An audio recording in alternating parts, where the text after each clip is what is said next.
comenzar, hermanos, nuestra predicación del día de hoy. Y quiero comenzar, hermanos, con unos datos que dio el INEGI.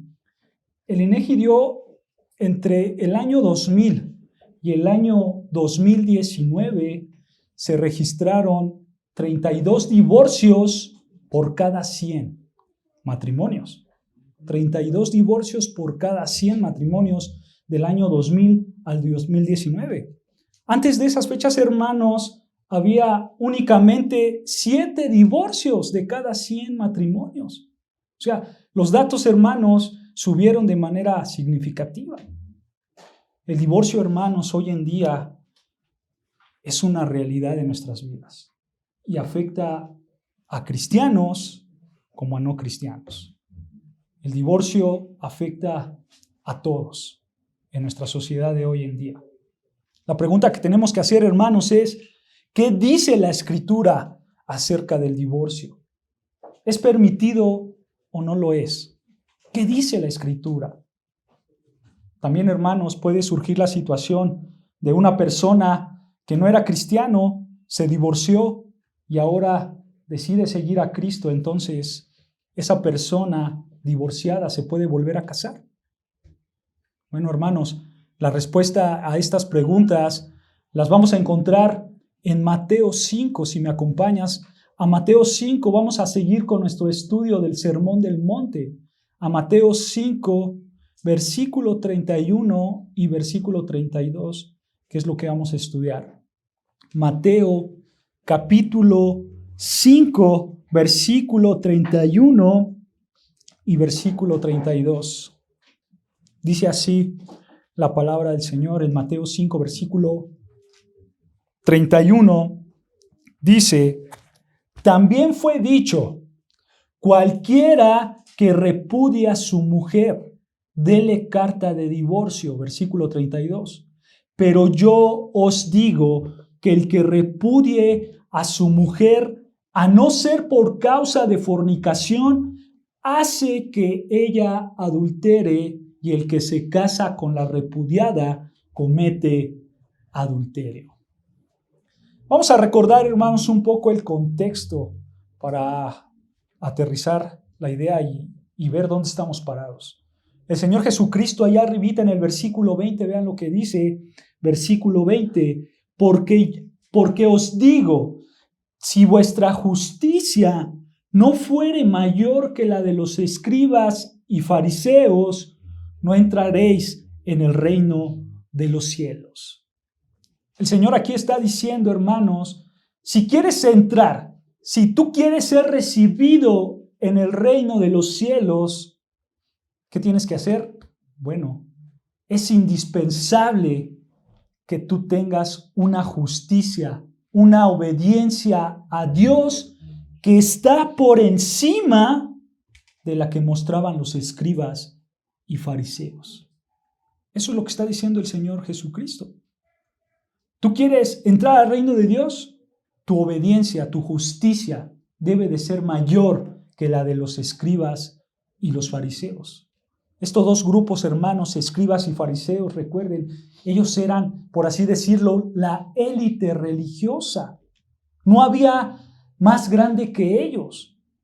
¿Por qué? Porque ellos eran los expertos en la ley de Dios.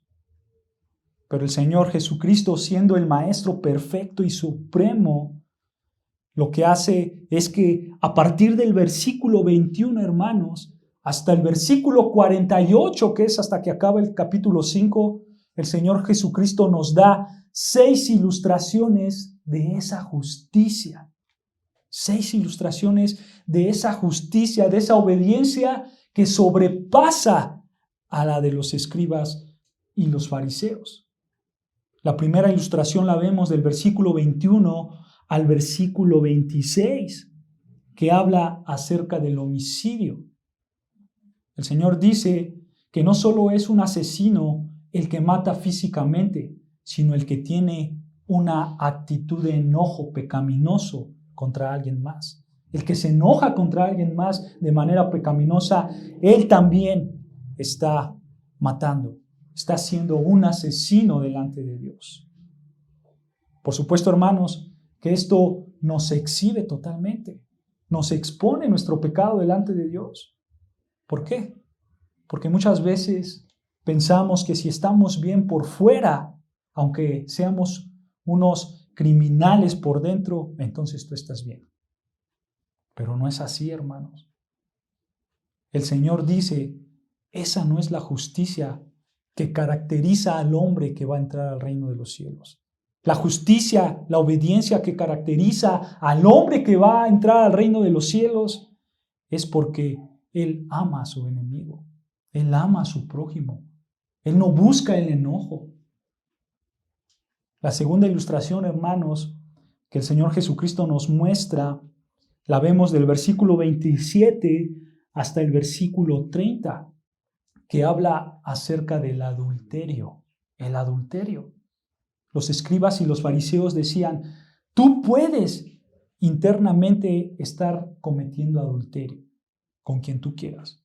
Tú como hombre o como mujer puedes codiciar de manera pecaminosa a alguien que no es tu cónyuge, pero siempre y cuando no cometas el acto, decían los escribas y los fariseos.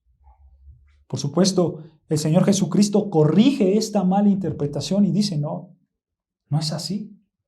No es que solo el que comete el acto ya pecó de adulterio, no. También el que codicia en su corazón, en su mente, adultera con ella, dice el Señor. Entonces, el Señor Jesucristo nos exhibe, hermanos, y nos hace ver que realmente nosotros somos hombres y mujeres pecadores. Ese es el propósito del Sermón del Monte, hermanos, ver que nosotros no podemos. Ver cuán pecadores somos nosotros. Si pueden notar, hermanos, el Señor Jesucristo empieza estas ilustraciones con esta frase, oísteis que fue dicho a los antiguos, ahí en el versículo 21. Versículo 27, oísteis que fue dicho. En el versículo 31, también fue dicho. Estas palabras, oísteis que fue dicho, o palabras similares, la idea de esta frase, hermanos, es que se está refiriendo a las interpretaciones falsas de los escribas y de los fariseos. Oísteis que fue dicho, algún rabino te enseñó esto, dice el Señor. Y ahora, hermanos, vamos a ver la tercera ilustración, la cual es el divorcio. La tercera de 6 ilustraciones que te hacen ser parte del reino de los cielos. Vamos a empezar, hermanos, a analizar versículo por versículo, hermanos, palabra por palabra. En versículo 31 de Mateo 5 dice el Señor, comienza diciendo estas palabras, también fue dicho, o sea, al igual que en el área del asesinato y del adulterio, también en el área del divorcio, los escribas y los fariseos enseñaron incorrectamente. También fue dicho, vean lo que dijeron los escribas y los fariseos, versículo 31 continúa diciendo, cualquiera que repudie a su mujer, dele carta de divorcio. Esta frase, hermanos, esta cita viene del Antiguo Testamento, en Deuteronomios 24, versículo 1 al versículo 4. Cualquiera que repudie a su mujer, dele carta de divorcio. Los escribas tomaron el Pentateuco en la parte de Deuteronomios 24 y ellos expusieron su idea. Pero quiero que vean, hermanos, qué es lo que dice Deuteronomio. Acompáñame ahí. Deuteronomio capítulo 24, versículo 1 al 4. Deuteronomio 24, versículo 1 al 4. Vean esta cita directa de lo que hablaban los escribas y los fariseos. Dice así, Deuteronomio 24, versículo 1. Pongan atención, hermanos. Dice, cuando alguno tomare mujer y se casara con ella, si no le agradare por haber hallado en ella alguna cosa indecente, le escribirá carta de divorcio y se la entregará en su mano y la despedirá de su casa. La traducción que yo estoy leyendo, hermanos, es la traducción de la Reina Valera 1960. ¿Y saben qué, hermanos? Esta traducción no es la mejor. No es la mejor traducción la de Reina Valera 1960. ¿Por qué? Porque si tú lees bien, hermano, parece que Moisés está dando un mandamiento. Parece que Moisés está dando un mandato. Mira, pon atención, vamos a leerlo otra vez. Dice, cuando alguno tomare mujer y se casare con ella, si no le agradare por haber hallado en ella alguna cosa indecente, le escribirá carta de divorcio y se la entregará en su mano y la despedirá de su casa. ¿Se dan cuenta? Parece un mandato. Si no te agrada, dale carta de divorcio y despídela de tu casa. Pero vean, hermanos, cómo la traduce la Biblia de las Américas. La voy a leer. Voy a leer la versión de la Biblia de las Américas. Pongan atención, hermanos, porque esto es importante. Dice así, Deuteronomios 24, versículo 1 de la Biblia de las Américas. Dice, cuando alguno toma una mujer y se casa con ella, si sucede que no le es agradable porque ha encontrado algo reprochable en ella y le escribe certificado de divorcio, lo pone en su mano y la despide de su casa. Coma. Así lo traduce la Biblia de las Américas. Pone una coma al final.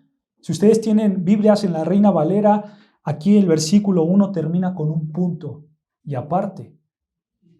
Pero realmente, hermanos, la versión de la Reina Valera no es la mejor traducción, ya que esta versión de Reina Valera 1960 hace ver como si Moisés diera un mandato. Pero si estudiamos, hermanos, el texto hebreo, así como lo representa la Biblia de las Américas, la idea es que está describiendo una situación. Él está describiendo una situación en la que un hombre se casa con una mujer, encuentra algo que no le gusta, que no es adulterio, y se divorcia de ella. Simplemente está describiendo una situación, hermanos. No es como lo expresa la Reina Valera, que está haciendo ver como si fuera un mandato. No es un mandato, es una descripción. De hecho, hermanos, traducciones más contemporáneas, por ejemplo, como la Nueva Traducción Viviente, ella comienza diciendo, supongamos. Así traduce la Nueva Traducción Viviente, supongamos. O sea, está dando la descripción de algo. Supongamos que esto va a pasar. ¿Ok? ¿Por qué? Porque otra vez el texto hebreo, hermanos, nos da la idea que está describiendo una situación, no un mandato. ¿Ok? Entonces, no hay que malinterpretar el texto en decir, bueno, entonces yo me puedo divorciar de mi mujer por cualquier cosa. No es un mandato. Simplemente Moisés está describiendo una situación.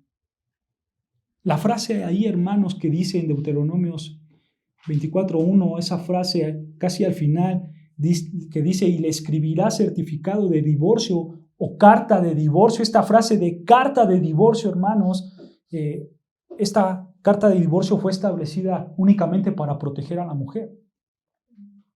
Pero no era, por así decirlo, la llave que te daba para abrir la puerta del divorcio y poderte divorciar, ¿no? Simplemente la carta de divorcio era para proteger a la mujer. ¿Ok? Y vean, continúa diciendo versículo 2, ahí Deuteronomios 24, versículo 2. Y salida de su casa, está hablando de la mujer, ¿ok? Está hablando de la mujer que se separó de su marido, que se acaba de divorciar de ella, ¿ok? Y salida de su casa, dice, podrá ir y casarse con otro hombre. Punto. Otra vez, hermanos, la traducción de la Reina Valera 1960 da la impresión de que Moisés está dando permiso a la mujer para irse a casar con otro hombre, aunque su divorcio no es válido delante de Dios. Pero igual, hermanos, en el hebreo no apunta a eso. Como bien lo traduce la Biblia de las Américas, da un sentido de describir una situación. La Biblia de las Américas traduce el versículo 2 así, escuchen. Y ella sale de su casa y llega a ser mujer de otro hombre. punto y coma. Está describiendo una situación, ¿ok?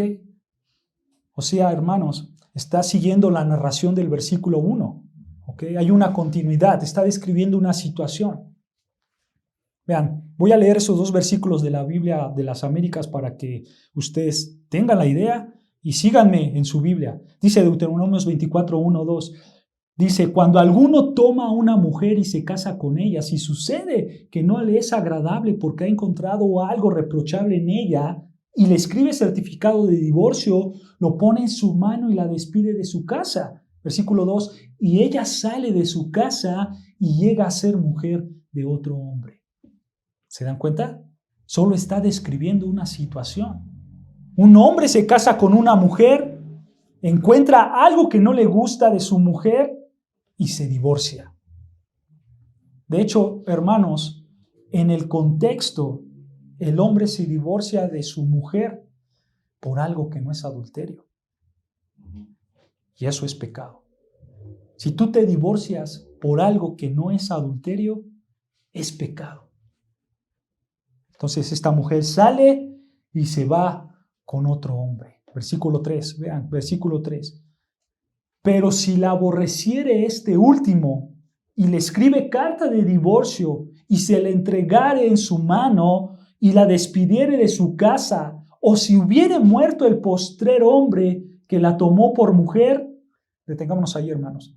La idea aquí, hermanos, es que su segundo marido se divorcia de ella o se muere. ¿Ok? Eso es lo que está dando Moisés. O se divorcia o se muere. Vean, versículo 4. No podrá su primer marido que la despidió volverla a tomar para que sea su mujer después que fue envilecida, porque es abominación delante de Jehová y no has de pervertir la tierra que Jehová tu Dios te da por heredad. La idea, hermanos, de este texto es que la mujer no puede regresar con el primer marido porque fue contaminada. Esa es la idea de envilecida. Fue contaminada. Ella se contaminó por casarse con un segundo hombre. ¿Pero por qué se contaminó? Simple, hermanos. Porque su divorcio no fue legítimo. Fue un divorcio ilegítimo. Por eso aquí en Deuteronomio la llama envilecida. Ella fue contaminada. Ella fue envilecida. Entonces, hermanos, esta mujer se divorció de su segundo marido, o el segundo marido murió, por lo tanto, ella no podía regresar con el primer marido, porque su divorcio con el primer marido fue ilegítimo. Fue ilegítimo. Ellos no se divorciaron porque hubo adulterio. Ellos se divorciaron por cualquier otro motivo. Por eso se le llama envilecida, contaminada. Si recuerdas, hermanos, lo que vimos la predicación pasada con el adulterio, estaba penado de muerte el que tú cometieras adulterio, de acuerdo a la ley mosaica. De hecho, vean lo que dice Levíticos 20, 10 al 14. Levíticos, capítulo 20, versículo 10. Levíticos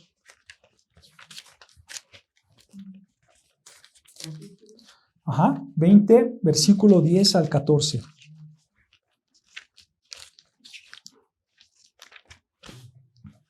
Levítico 20, versículo 10 al 14, dice así el versículo 10 de Levítico 20. Escucha, si un hombre cometiere adulterio con la mujer de su prójimo, el adúltero y la adúltera indefectiblemente serán muertos. Versículo 11.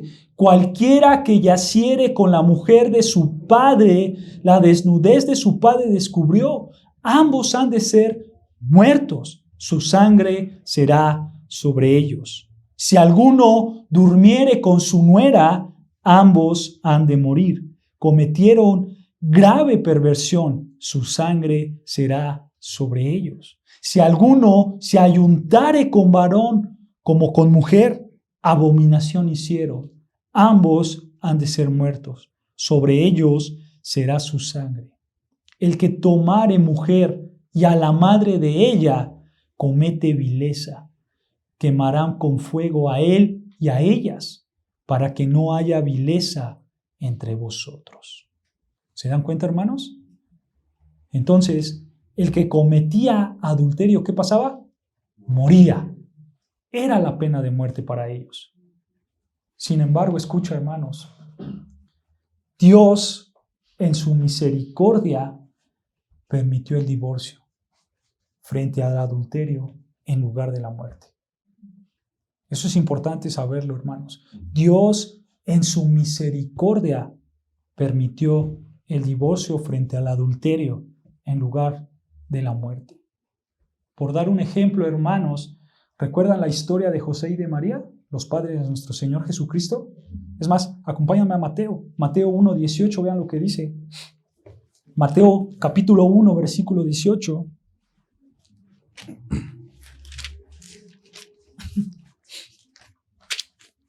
Mateo capítulo 1, versículo 18, dice así la palabra del Señor. El nacimiento de Jesucristo fue así. Escucha, estando desposada María, su madre, con José, antes que se juntasen, se halló que había concebido del Espíritu Santo. Esta palabra, hermanos, desposada, en nuestros tiempos sería como comprometida. ¿Ok? María y José estaban comprometidos. O sea, hermanos, en nuestros tiempos, José ya le había entregado el anillo de compromiso a María. ¿Ok? ¿Esto cuándo fue? Ahí dice, antes que se juntasen. O sea, no habían consumado el matrimonio. Antes que se juntasen, antes de que tuvieran relaciones sexuales. Vean, continúa diciendo el texto, se halló al final del versículo 18, se halló que había concebido del Espíritu Santo. Por eso nosotros hablamos de una concepción virginal, porque ella fue virgen, ¿ok? Ella no consumió el matrimonio, ellos no tenían relaciones sexuales, simplemente estaban comprometidos. Versículo 19, vean, esto es lo importante, versículo 19. José, su marido, como era justo y no quería infamarla, quiso dejarla secretamente. O sea, hermanos, José se enteró que María estaba embarazada. Pero dice el texto, como era justo, como era un hombre misericordioso, no quiso infamarla. Se quiso separar de ella secretamente. Esta palabra, hermanos, dejarla, en griego es apolúo. Y esta palabra, hermanos, se usa comúnmente para describir la palabra divorcio. Se divorciaron secretamente, sería una traducción. ¿Ok? José, su marido, como era justo y no quería infamarla, se divorciaron secretamente. José quería divorciarse de María secretamente. ¿Por qué, hermanos? Porque el compromiso era muy serio. Era muy serio. En este tiempo, hermanos, el compromiso que tú tenías con un hombre, con una mujer, era visto como si tú ya estuvieras casado con ella. Si tú te comprometías, era como si ya estuvieras casado con ella. En nuestros tiempos ya no es así, hermanos. Ha cambiado mucho. Pero en los tiempos de María y José, así lo veía la gente. ¿Por qué? Porque el compromiso era serio. Era serio. Era serio, hermanos. Por eso José quería divorciarse de ella. La historia, hermano, pues ya la conocemos, ¿no? Un ángel se le aparece y le dice, no la dejes, no te divorcies de ella. ¿Ok? Pero, hermanos, esto es importante, porque desde el punto de vista de la ley de Dios, José y María sabían que el castigo que le iba a tocar a María, ¿cuál era? La pena de muerte.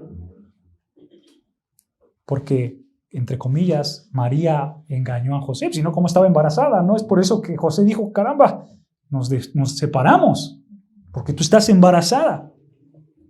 Eso le tocaba a María en un supuesto, hermanos. le tocaba la pena de muerte porque así la ley lo establecía. Sin embargo, otra vez, Dios en su misericordia permitió el divorcio en lugar de la muerte. Es por eso que José le dice, vamos a divorciarnos secretamente. Vamos a divorciarnos. Entonces, hermanos, Deuteronomios 24:4 nos hace ver que el divorcio por cualquier cosa que no sea adulterio o porque el cónyuge incrédulo abandona al cónyuge creyente, que este es otro punto, hermanos, que lo veremos más adelante. Entonces, al final del versículo 4 de Deuteronomios 24, al final dice, has de pervertir la tierra que Jehová tu Dios te da por heredad. O sea, hermanos, si hay un divorcio sin las cláusulas que Dios permite, entonces, pues no es permitido por Dios y por lo tanto, esto se ve como un adulterio, como un adulterio. En otras palabras, hermanos, solo hay dos maneras para que te puedas divorciar. Una, porque hay adulterio no arrepentido, y dos, porque el cónyuge incrédulo abandona al cónyuge creyente. Eso lo vamos a ver más adelante, hermanos. Pero únicamente por esas dos razones una persona se puede divorciar. Si tú te divorcias fuera de estas dos opciones que Dios permite, es como si fomentaras el adulterio y estarías pecando contra el Señor. Porque si tú te divorcias por cualquier cosa sin aplicar estas dos cláusulas permitidas por Dios, ante los ojos de Dios tú sigues casado o casado. Por lo tanto, cometes adulterio. Cometes adulterio. Esa es la idea, hermanos, de Deuteronomio 24. Regresando al Sermón del Monte, hermanos, a Mateo 5, versículo 31, regresando al Sermón del Monte, los escribas y los fariseos, hermanos, tomaron este texto de Deuteronomios y lo interpretaron incorrectamente. Ellos decían, versículo 31, cualquiera que repudie a su mujer, dele carta de divorcio. Recuerden, hermanos, esta frase también fue dicho, se refiere a la mala interpretación que hacían los escribas y fariseos en la ley de Dios. Era la mala interpretación de los rabinos. Obviamente, hermanos, estos hombres tomaban el Antiguo Testamento, aquí ellos tomaron Deuteronomio 24 y lo usaban para enseñar que si un hombre quería divorciarse de su mujer, simplemente tenía que darle carta de divorcio y así había cumplido con la ley. Hermanos, nosotros tenemos que tener algo en mente siempre. Siempre, hermanos, tenemos que tener algo en mente. Y es que no porque un hombre diga que estudia la Biblia, que la memoriza y que la enseña, escucha, hermanos, eso no garantiza una interpretación correcta de la palabra de Dios. No la garantiza. Como ejemplo están estos hombres, escribas y fariseos. Ellos citaban la escritura tal cual viene, Deuteronomios 24, pero ellos la quitaban de su contexto. ¿Y qué pasa? Todo se desvirtúa. Todo deja de tener sentido, hermanos. Entonces, en este texto que estamos estudiando de Mateo 5, los escribas y los fariseos decían, un hombre puede divorciarse de su mujer por lo que quiera. Pero eso sí, tiene que darle certificado de divorcio para que cumpla la ley. Eso enseñaban. Eso enseñaban. Si no te gustaba algo de tu esposa, si estabas cansado de algún hábito de ella, o si conocías a otra mujer y te interesaba, no había problema. Solamente tramita, no te olvides, decía. Solamente tramita tu certificado de divorcio y listo. No pecas. Hermanos, estos hombres ponían el estándar en un simple papel, en un simple trámite. De hecho, hermanos, en este tiempo se divorciaban porque la esposa le servía mal la comida al hombre. ¿En serio? O porque se la servía muy caliente o porque se la servía muy fría.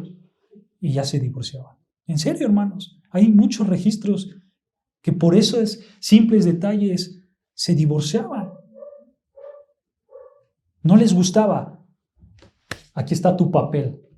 Y de acuerdo a los rabinos, no peco, porque ya cumplí con la ley de entregarte tu certificado de divorcio. Hermanos, esta enseñanza de Deuteronomios está totalmente torcida por los escribas y los fariseos. Totalmente torcida. Otra vez, hermanos, no porque un hombre lea la Biblia, porque la memorice y la enseñe, hermanos, eso no garantiza que la está interpretando correctamente. No lo garantiza. Y esto, hermanos, aplica para predicadores, pastores, maestros, libros, programas de radio, programas de televisión, programas en internet. Esto aplica para todo, hermano. Supuestos maestros de las Escrituras pueden citar citas de las Escrituras. También la pueden interpretar de manera incorrecta. Esa es una realidad, hermanos. Por supuesto, hay que cuidarnos de los falsos maestros. Recuerden lo que dice la palabra del Señor. El diablo se viste de luz. Es sutil. Él te va a citar textos bíblicos. Y externamente su vida se va a ver bien. Externamente su vida va a ser la mejor de todas. Probablemente sea un buen orador. Probablemente sea un hombre con un gran carisma. Hay que tener cuidado, hermanos, porque probablemente también esté interpretando mal el texto bíblico. Por supuesto, hermanos, esto no quiere decir que el interpretar las Escrituras es un gran misterio. Y entonces, pues me encuentro en un problema porque no entiendo ese gran misterio. No, hermanos, no estamos diciendo eso. No hay que ser místicos. Solo es, hermanos, tomar buenos cursos de interpretación bíblica, que en algún tiempo estuvimos dando aquí, hermanos, cursos de interpretación bíblica. Y claro, hermanos, también es bueno tomar libros. Por supuesto, tener la guía del Espíritu Santo, porque Él te va a iluminar. Pero a la vez interpretas los principios bíblicos de interpretación literaria como cualquier otro libro. Tú agarras un libro de poema y lo lees como si fuera un poema. No lo tomas literal porque es un poema. Bueno, así también las Escrituras. Tú lees un libro histórico y no lo tomas como literal porque sabes que es un libro histórico, hay historia ahí. Asimismo, hermanos, nosotros tenemos que tomar las Escrituras e interpretarlas de acuerdo a su género literario. Realmente, hermanos, la base de todo es muy simple. Saber qué quiso decir el autor original a su audiencia original. Esa es la base. Es como si tú enviaras, hermanos, un correo electrónico hoy en nuestros tiempos, ¿no? Tú a ese correo, hermano, tú lo envías dándole un sentido, ¿no es cierto? Tú quieres comunicar una idea. Tú lo escribes. Obviamente, hermano, si tú en todo ese correo escribes un poema, pues vas a utilizar el sentido figurado, ¿no? Pero si es una carta normal, en lo general, tú cuando escribes un WhatsApp, una carta, o cuando quieres hablar con alguien, tú buscas decir algo que tenga una coherencia, que tenga un propósito, ¿no es cierto? Es lo mismo con la Biblia. Hay una interpretación. Hay un hombre que quiso darle coherencia a sus palabras, quiso darle un sentido. Hay una interpretación, pero diferentes aplicaciones. Hermanos, otra vez, tú vas a conseguir la buena interpretación estudiando la palabra de Dios, teniendo buenos materiales, buenos libros que te ayuden, hermanos, a reconstruir todo el ambiente social, político y cultural que se vivía en este tiempo. Alguien puede decir, pero es que la iglesia primitiva no tenía concordancias. La iglesia primitiva tampoco tenía traducciones de la Biblia, tampoco tenía diccionarios bíblicos, tampoco tenía libros de otros autores, tampoco tenía el griego y el hebreo. Ciertamente no, hermanos. ¿Sabes por qué no? Es muy simple. Porque ellos eran la audiencia original. Así de sencillo, hermanos. Ellos entendían claramente lo que se les estaba escribiendo. Pero aún así, fíjate, hermano, lo que pasa en la historia bíblica. Acompáñame a Nehemías 8:8. Nehemías 8:8.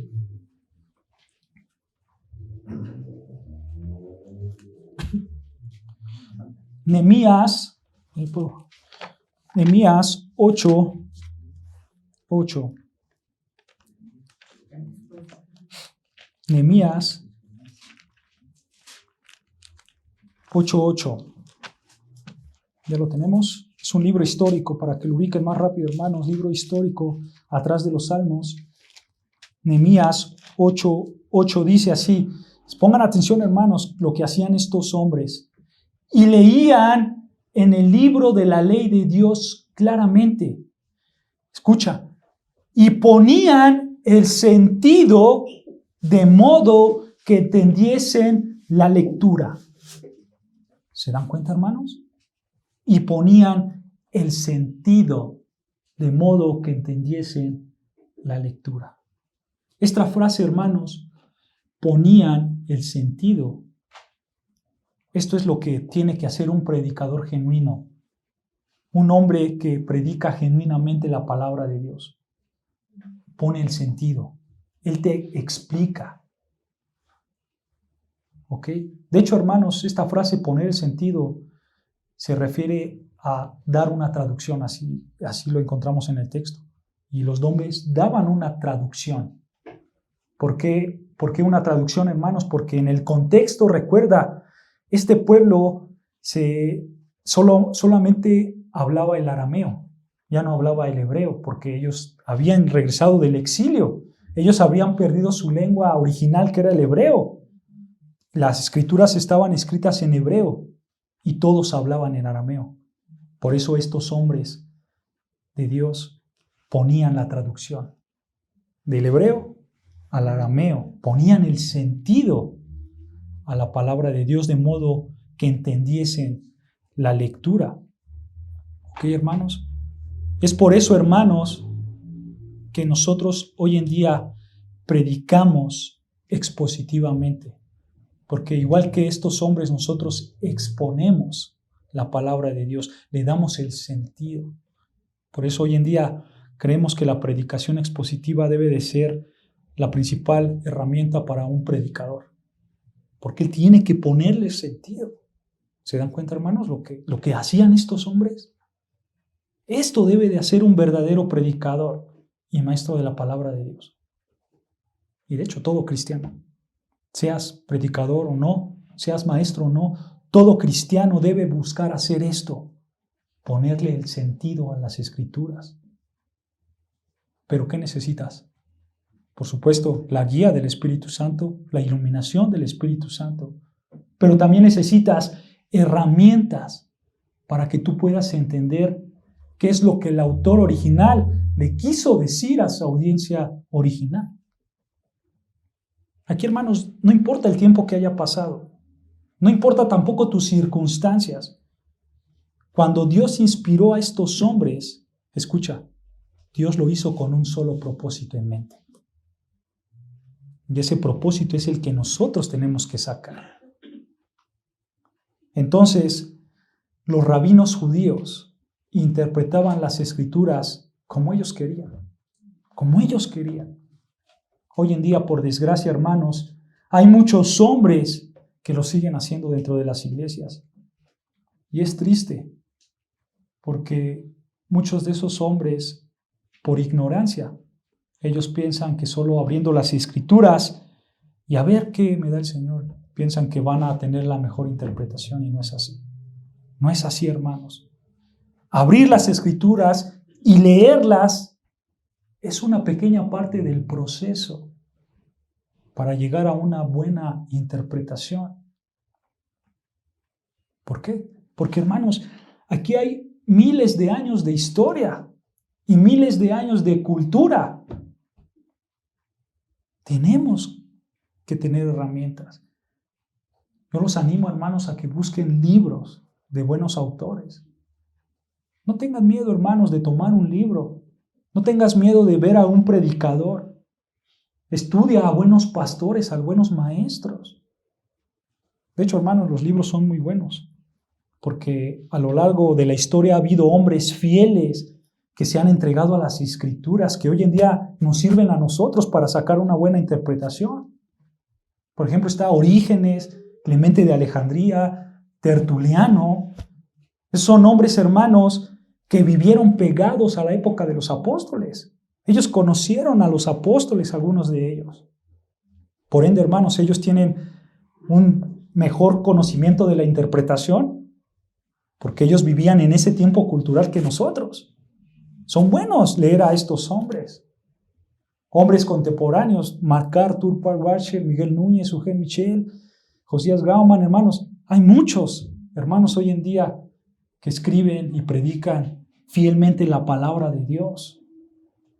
No tengan miedo de comprar libros, hermanos. No tengan miedo de tener estas herramientas que los van a edificar en su crecimiento espiritual. Tengan eso en mente. Los libros son buenos, hermanos. Parece que me desvié del tema, pero no, hermanos. No me desvié del tema. Es importante saber y reconocer que hay hombres que malinterpretan las Escrituras, como los escribas y los fariseos. Hay hombres que te engañan hoy en día. Hay hombres que toman un texto y lo aplican a sus circunstancias, pese a lo que dice la Escritura. Tengamos cuidado de esos hombres. Regresando a Mateo 5:31, dice el Señor, Mateo 5, versículo 31, también fue dicho, cualquiera que repudie a su mujer, dele carta de divorcio. Entonces, hermanos, aquí podemos ver que el matrimonio desde siempre se ha tomado con mucha ligereza hasta el día de hoy. Y tristemente también dentro de los cristianos. Por tristeza así es. Tu hermano casado, tú tienes un compromiso serio. Tú hiciste un pacto delante de Dios primeramente y delante de tu mujer. No es porque tuviste a una mujer o a un hombre más guapo, más guapa. Tampoco es porque siempre deja la ropa tirada cuando se la quita. Tampoco es porque le habla mucho a su mamá o ve mucho a su familia. Hermanos, no debe de existir el divorcio en esas cuestiones superficiales en términos bíblicos. Escucha, tú debes escoger amar a tu cónyuge a pesar de sus defectos. Tengas o no tengas ganas, tú debes de escoger amarla o amarlo. Obviamente, hermanos, sabemos que el matrimonio no es fácil y algunos casos en particulares a lo mejor es aún más difícil el matrimonio por el pecado que tenemos, pero Dios, hermanos, ha prometido darte la capacidad de salir de esa tentación de pecado. Dios lo ha prometido. Solo entrégate a Él. Búscalo a Él. De la misma manera, esto es para los solteros. Si tú consideras el matrimonio, escucha, el matrimonio es algo serio. Es algo serio. Por eso tienes que escoger bien a tu pareja. Obviamente no tienes que buscar a un Pablo o a una Ruth, porque ellos ya están en la gloria. Ellos ya están con el Señor. Tú como soltero o soltera tienes que ser cuidadoso o cuidadosa. No te vayas por el primer candidato superficialmente hablando, pero tampoco te vayas al extremo de buscar la perfección, porque tampoco la vas a encontrar. Tú debes de buscar una progresión en esa persona, una dirección que vaya hacia el Señor. ¿Por qué? Porque con el que te cases, sea hombre para las mujeres o mujer para los hombres, será pecador igual que tú. Será pecador igual que tú. Escucha, no importa la madurez espiritual que tengas, va a ser un pecador. Va a ser un pecador y va a dejar de crecer espiritualmente en un momento. Por eso escoge bien. Busca al Señor. Casado, ama a tu esposo o esposa. Deja pasar los pecados. Perdónalos, los que tienen motivos para perdonar. Sé misericordioso. Practica el amor en tu casa. Lo vamos a dejar hasta aquí, hermanos. Todavía nos falta el versículo 32, pero lo vamos a ver la próxima semana, si Dios quiere, y vamos a profundizar un poco más acerca del divorcio. Si te puedes divorciar, o te puedes casar después de divorciarte. Vamos a orar al Señor, hermanos.